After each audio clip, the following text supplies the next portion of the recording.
Friends, welcome to mission KVS. स्वागत है आपका मिशन केवीएस में।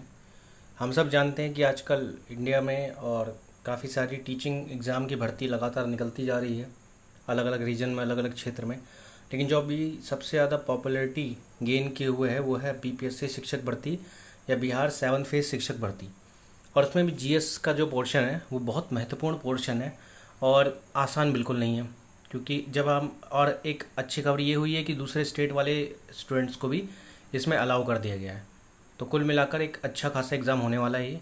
Without any time wasting Bihar की बिहार की एससीईआरटी की जो किताब है, जो राज्यों में पढ़ाई जाती है, बिहार राज्य में पढ़ाई जाती है, उस किताब से कंटेंट बिल्कुल बाइलिंगुअल उठाकर लाया जाएगा और उसी से आपकी सीरीज़ को, जीए जीएस की सीरीज़ को कंप्लीट किया जाएगा। ठीक है। So without any time wasting हमारा राज्य बिहार यानी हमारा राज्य बिहार की सीरीज़ को स्टार्ट करते हैं और इससे जुड़िए ज़्यादा से ज़्यादा। और let's start without any time wasting. थोड़ा सा बिहार के आउट फ्रेम को जानेंगे 6th क्लास की बुक से। इसके सोर्स है बिहार की एससीईआरटी की बुक, एनसीईआरटी की बुक, एनसीईआरटी की बुक जिसमें राज्यों के बारे में दिया हुआ है। सो एक यूनिक बुक है जो एनसीईआरटी ने निकाली थी, उन सबसे कंटेंट का सोर्स निकाला गया है। मेन सोर्स जो है, मेन स्रोत जो है वो बिहार की एससीईआरटी की किताब है। So let's start. अगर हम बिहार की बात करें तो बिहार की राजधानी पटना है।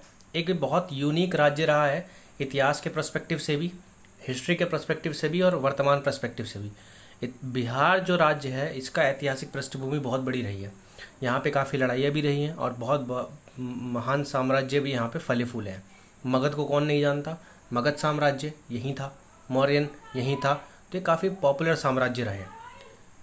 भारत का एक पूर्वी राज्य है, ईस्टर्न स्टेट है ये भारत का एक ईस्टर्न स्टेट है, पूर्वी राज्य है। देखो, नॉर्थ ईस्ट अलग है और ईस्ट अलग है। ये रीजन जो आता है वो ईस्ट में आता है। पूर्व से पश्चिम तक ये 483 किलोमीटर की लंबाई में फैला हुआ है। वहीं अगर उत्तर से दक्षिण तक देखा जाए तो 345 किलोमीटर की चौड़ाई में फैला हुआ है। ये बुक में दिया हुआ है, कोई भी कंटेंट अपनी तरफ से ऐड नहीं किया गया, सारा कुछ बुक के द्वारा है। तो आपको आसानी रहेगी, क्योंकि जब पेपर बनेगा तो जाहिर सी बात है वो स्टेट बुक और एनसीईआरटी बुक के आधार पर ही बनेगा। ठीक है। सो अगर हम देखें तो इनकी लंबाई चौड़ाई ये है, पूर्व से पश्चिम की ओर, पूर्व से पश्चिम यानी ईस्ट टू वेस्ट की ओर 483 किलोमीटर फैला हुआ है और नॉर्थ टू साउथ की ओर 345 किलोमीटर्स में फैला हुआ है। अब बिहार के पड़ोसी यानी नेबरिंग स्टेट्स और कंट्री देखा जाए तो बिहार के उत्तर में आपको नेपाल देखने को मिलेगा। नेपाल बिहार के लिए हमेशा शोक साबित हुआ है, उसका रीज़न मैं आगे बताऊंगा। फिर ईस्ट में यानी पूर्व में आपको यहाँ पे पश्चिमी बंगाल मिल जाएगा। साउथ में आपको झारखंड, जो इससे 2000 में अलग हो गया था, और वेस्ट में आपको यहाँ पे उत्तर प्रदेश देखने को मिलेगा। ये 4 राज्यों से इसकी, 3 राज्य और एक देश से इसकी सीमा लगती है और अलग अलग रोल अदा करते हैं। ये सारे जितने भी पड़ोसी हैं ये इसमें अलग अलग रोल अदा करते हैं। तो ये बिहार के नेबर्स थे, मैंने आपको लोकेशन वाइज बता दिया, बिहार के पड़ोसी राज्य और देश थे। ठीक है। अब प्रशासनिक सीढ़ियाँ। बिहार के अगर प्रशासन, एडमिनिस्ट्रेशन को जानना है तो ये जानना पड़ेगा कि बिहार में कितने डिस्ट्रिक्ट यानी कितने ज़िले हैं, किस तरीके से बटा हुआ है, पूरा स्ट्रक्चर मैंने बताया है हिंदी इंग्लिश दोनों में। राज्य को यानी बिहार को 9 प्रमंडलों यानी डिवीज़न में बांटा गया है। 9 डिवीज़न, संभाग या प्रमंडल, प्रमंडल कह लो, संभाग कह लो, डिवीज़न कह लो, 9 डिवीज़न में बांटा गया है। और आपको पता होना चाहिए डिवीज़न के अंदर स्टेट आते हैं। ठीक है। सॉरी, डिवीज़न के अंदर डिस्ट्रिक्ट आते हैं, नॉट स्टेट, डिस्ट्रिक्ट यानी जिले आते हैं। प्रमंडल के अंदर जिले आते हैं, जिलों के अंदर अनुमंडल यानी सब डिवीज़न आते हैं, और फिर उसके अंदर ब्लॉक यानी प्रखंड आता है। ये पूरी सीरीज में बताता हूँ। राज्यों को 9 डिवीज़न में बांटा गया। ये है वो आपके 9 डिवीज़न। 9 डिवीज़न के नाम है पटना, तिरहुत, सारण, कोसी, दरभंगा, पूर्णिया, भागलपुर, मुंगेर और मगध। ठीक है। ये 9 आपके डिवीज़न है। ये देखो, ये कलरफुल डिवीज़न है और इन्हीं डिवीज़न के अंदर आपके जो है पूरे कितने ज़िले हैं, टोटल 38 डिस्ट्रिक्ट है। बिहार में 38 डिस्ट्रिक्ट है, 38 ज़िले बांटे गए हैं। ठीक है। और इसके बाद इन जिलों में अनुमंडल यानी सब डिवीज़न होते हैं और इन अनुमंडल में कई प्रखंड होते हैं। आपको मैं हायरार्की बता रहा हूँ, मैं यानी पूरी सीडी बता रहा हूँ। सबसे ऊपर प्रमंडल होता है यानी डिवीज़न होता है, उसके नीचे होता है जिले, जिले के अंदर होते हैं अनुमंडल यानी सब डिवीज़न, और सब डिवीज़न बनते हैं प्रखंड से, ब्लॉक से। ठीक है। और ये जो प्रखंड है इनकी संख्या बिहार में 534 हैं। बिहार में कुल 534 प्रखंड पाए जाते हैं और ये प्रखंड कई पंचायतों को मिलाकर बनाए जाते हैं। तो ये बेसिक इन्फॉर्मेशन थी प्रशासनिक सीढ़ियों की, ये आप समझिए। इसके बाद जनसंख्या की दृष्टि से पटना बिहार का सबसे बड़ा डिस्ट्रिक्ट है और इसके अलावा पटना बिहार का सबसे बड़ा शहर या नगर भी है। ठीक है, लेकिन अगर हम क्षेत्रफल यानी एरिया की दृष्टि से देखें तो पश्चिमी चंपारण ये है, ये वाला वेस्ट चंपारण जो है ये डिस्ट्रिक्ट का सबसे बड़ा जिला है, सॉरी ये राज्य का सबसे बड़ा डिस्ट्रिक्ट यानी जिला है, जिसका क्षेत्रफल 5228 स्क्वायर किलोमीटर यानी वर्ग किलोमीटर है। और वहीं छोटे की बात करें तो शिवहर या सीहोर कह देते हैं इसको, ये ईस्ट चंपारण के जस्ट बगल में ये सबसे छोटा जिला है, 349 स्क्वायर किलोमीटर का फैला हुआ। ठीक है, तो अगर जनसंख्या की दृष्टि से कहा जाए तो पटना, और एरिया की दृष्टि से कहा जाए तो पश्चिमी चंपारण, और पश्चिमी चंपारण में एक नेशनल पार्क भी मौजूद है, बिहार का ओनली नेशनल पार्क है वो। अब आप वो मुझे कमेंट करके बताओगे, मैंने नेशनल पार्क की वीडियो में वो पढ़ाया हुआ है। बिहार की जलवायु, मैं पूरा पैटर्न वाइज चल रहा हूँ, जिस तरीके से बुक में पैटर्न दिया हुआ है बिहार के बारे में समझाया हुआ है उसी तरीके से चल रहा हूँ, तो उसी तरीके से हम चलेंगे, आसानी होगी। बिहार की जलवायु की जो बात करें तो बिहार में पूर्व में यानी जो पूर्व ईस्ट एरिया में गर्म और आर्द्र जलवायु है, यानी हॉट एंड ह्यूमिड क्लाइमेट है। वहीं पश्चिम के एरिया में, पश्चिमी बिहार में यानी इस तरफ वाले एरिया में गर्म और शुष्क जलवायु यानी हॉट एंड ड्राई क्लाइमेट है। अगर बिहार की जो जलवायु है मानसूनी जलवायु है। ठीक है, और आपको पता ही है कि यहाँ पे वर्षा और बाढ़ क्या तबाही मचाते हैं, इसके बारे में आगे चर्चा करेंगे, इंपॉर्टेंट भी है। बिहार में 3 सीज़न या 3 मौसम देखने को मिल जाते हैं, बरसात, गर्मी और सर्दी। ठीक है, तीनों का अपना अपना रोल है, लेकिन इसमें जो सबसे ज़्यादा बिहार में सबसे महत्वपूर्ण रोल जिसका होता है वो वर्षा ऋतु का होता है। ठीक है, रेनी सीजन का होता है। ठीक है, उसको समझते हैं थोड़ा। वर्षा का मौसम यानी बारिश का मौसम बिहार में ये जून के तीसरे सप्ताह से अक्टूबर तक चलता है, ये एवरेज एस्टिमेट है। इसके अलावा किसान खरीफ फसल बोने लगते हैं, जैसे ये बरसात का सीज़न वगैरह आता है, खरीफ फसल बोने शुरू कर देते हैं। और खरीफ फसल में भी सबसे महत्वपूर्ण पैडी यानी धान यानी चावल होता है, और बिहार तो चावल के लिए बहुत ही फेमस है। ठीक है, अब वर्षा ऋतु और बिहार में दोहरी जिंदगी। आप ये जानते हैं कि बिहार में बारिश तो होती है, लेकिन यहाँ पे दोहरी जिंदगी भी जीते हैं लोग। बिहार के कई ऐसे डिस्ट्रिक्ट हैं जहाँ पे 3 से 4 महीने वो पानी के अंदर डूबे रहते हैं।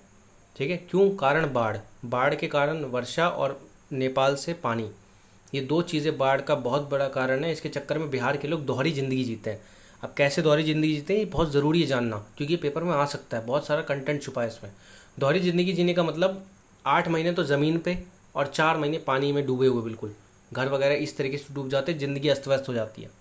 ठीक है, अब सुपौल जो है बिहार का, सुपौल के दक्षिण यानी साउथ के सहरसा जिले में, सहरसा डिस्ट्रिक्ट से लगभग 110 किलोमीटर तक का पूर्व बांध, जो पूर्वी बांध है सहरसा जिले का 110 किलोमीटर का पूर्वी बांध, और मधुबनी से दक्षिणी खगड़िया तक 90 किलोमीटर तक के पश्चिमी बांध के बीच लगभग 10 किलोमीटर की चौड़ाई वाले एरिया में साल में 3 से 4 महीने लोग दोहरी जिंदगी जीते हैं। यानी ये क्षेत्र जो है, ये पूरा एरिया जो है, ये जो मैंने डिस्क्राइब किया है, ये बाढ़ में डूबा हुआ रहता है। और यहाँ के बालक बॉर्न स्विमर होते हैं, बॉर्न स्विमर, स्ट्रगल बचपन से सीख जाता है। ठीक है, अब बिहार में बाढ़ का जो कारण है वो विदेश से यानी नेपाल से आने वाली नदियाँ हैं। नेपाल, ज़्यादातर नदियों का उद्गम नेपाल में है, नेपाल से आती है वो नदी, और बिहार जोग्राफिकल कंडीशन, भौगोलिक स्थिति ऐसी है कि नदियाँ बिहार की तरफ आ जाती हैं, और इस वजह से बहुत ज़्यादा नुकसान होता है बिहार को। और बिहार का शोक तो कोसी नदी को कहते हैं, लेकिन कोसी नदी के अलावा भी बहुत सारी ऐसी नदी जिसके कारण बिहार में बाढ़ आती है।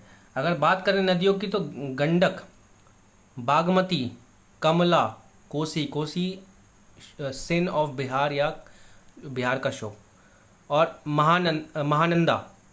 इसके अलावा बकेया और बकेया और करेह, ये दोनों नदियाँ भी बाढ़ लाने में सहायता करती हैं। कुल मिलाकर 3, 2, 5 और 7 नदियाँ जो है मेनली ये बाढ़ का कारण बनती है बिहार में। आपको नाम पता होना चाहिए, ऑप्शन में पूछ सकता है इनमें से कौन सी नदियाँ जो बिहार में बाढ़ का कारण बनती है।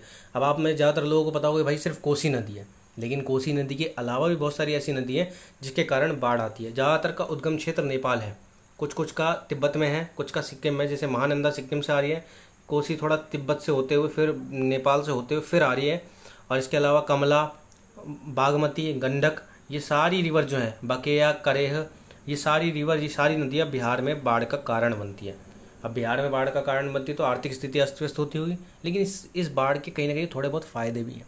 वो फ़ायदे थोड़े गिनते हैं, हालांकि बिहार बाढ़ का कोई फ़ायदा नहीं होता, बट एग्रीकल्चर यानी खेती के पर्सपेक्टिव से क्या फ़ायदा होता है उसको आगे देखते हैं। ठीक है, बाढ़ के बाद बिहार आफ्टर फ्लड। बाढ़ द्वारा लाई गई बलुई मिट्टी, बालू वाली मिट्टी में परवल, ककड़ी, तरबूज बोए जाते हैं। जब बाढ़ का पानी धरती सोख लेती है तो मिट्टी बालू वाली होती है, उस पर क्या परवल, ककड़ी, तरबूज वगैरह बो देते हैं। इसके अलावा जो दोमट यानी जलोढ़ मिट्टी यानी एलुवियल सॉइल होती है, उसमें मक्का, दलहन, गेहूँ आदि, मक्का यानी कॉर्न, व्हीट और दलहन दाल की फसलें बो दी जाती हैं। वैसे बलुई मिट्टी इसी का पार्ट है, एलुवियल का। आपको पता ही है कि सबसे अच्छी जो मिट्टी होती है वो एलुवियल सॉइल ही होती है, जलोढ़ मृदा ही होती है। तो बाढ़ के बाद ये मृदा आ जाती है तो इसमें खेती कर ली जाती है। टाल क्षेत्र बुक में दिया हुआ और बहुत इंपॉर्टेंट है। आपको पता है कि जो बिहार है, बिहार को जो गंगा है वो दो, साउथ और नॉर्थ बिहार में बांट देती है। ठीक है, तो एक टाल क्षेत्र बनता है। पटना से पूरब का एक बड़ा हिस्सा फतुहा से बढ़िया और मोकाम तक टाल या ताल क्षेत्र कहलाता है। मोकाम टाल क्षेत्र तो बहुत फेमस है। अगर आप आज गूगल में डालोगे मोकाम टाल या मोकाम ताल तो तुरंत आ जाएगा। ये जो ताल क्षेत्र होते हैं क्या होते हैं कि मान लो बीच में एक रोड है, ऐसे करके एक रोड है या कुछ भी है, उसके साइड में इधर और इस तरफ पानी पानी पानी पानी, जैसे मान लो ज़मीन होती है, ज़मीन की जगह पानी है, तो इसको टाल क्षेत्र कहते हैं। ये टाल क्षेत्र की लोकेशन मैंने आपको बता दी। पटना के पूरब का एक बड़ा हिस्सा फतुहा से बढ़िया मोकाम तक टाल या टाल क्षेत्र कहलाता है। स्पेशली ये मोकाम याद रख लेना। बरसात में दक्षिणी बिहार की नदियों के पानी का बड़ा हिस्सा गंगा में नहीं समा पाता। बरसात के समय दक्षिणी जो बिहार है वहाँ का जो पानी है वो गंगा में नहीं समा पाता। तो इस वजह से जो ये एरिया है, पूरा इलाका दूर दूर तक पानी फैल जाता है। इसको हम ताल क्षेत्र कह देते हैं, ताल या टाल क्षेत्र इसको हम कह देते हैं। अब टाल क्षेत्र में खरीफ फसल बोई ही नहीं जाती। बुक में कंटेक्स्ट भी लिखा हुआ है कि एक आदमी किसान से पूछता है कि क्या आप यहाँ पे खरीफ फसल बोते हो, तो हंस के कहता है अरे यहाँ टाल क्षेत्र में तो खरीफ फसल बोई ही नहीं जाती। तो कौन सी फसल बोई जाती है? जब पानी सोख लिया जाता है, अक्टूबर में जब ज़मीन में सारा पानी सोख लिया जाता है, तब यहाँ पे दलहन यानी दाल की फसल और रबी फसल बो दी जाती है। ठीक है, अब ये रबी क्रॉप और खरीफ क्रॉप ये मैं आपको अच्छे से पढ़ा चुका हूँ, आप जाके देख सकते हैं प्लेलिस्ट में। DSSB की प्लेलिस्ट बनी है, कई कंटेंट तो इसमें भी काम आ जाएंगे। ठीक है, तो उसमें आपको मैंने खरीफ और रबी के बारे में बता रखा है, नेशनल पार्क बता रखे हैं। अब मैंने बिहार की सीरीज स्टार्ट की है।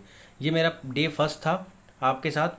SCERT की बुक और NCERT की बुक, जो NCERT की स्पेशल बुक है जो स्टेट वाइज है, वो बुक और बहुत सारे ऐसे कंटेंट जो आपके लिए हेल्पफुल है वो लेके आया हूँ मैं। ठीक है, ताकि आपके अच्छे मार्क्स बन सके। GS और GK जो भी पार्ट है इसमें, GK का बहुत बड़ा रोल है बिहार 7th फेज टीचिंग वाली एग्ज़ाम में। तो आपको ये चीज़ ध्यान रखनी है। वीडियो को आप एक अपनी स्पीड में बढ़ाकर देख सकते हैं, और अगर वीडियो पसंद आई हो तो ज़रूर अपने दोस्तों के साथ शेयर करें कि बिहार की यहाँ पे तैयारी शुरू हो चुकी है। और कोशिश यही की जाएगी कि अच्छे से अच्छा कंटेंट प्रोवाइड किया जाए, ज़्यादा से ज़्यादा मात्रा में कंटेंट प्रोवाइड किया जाए।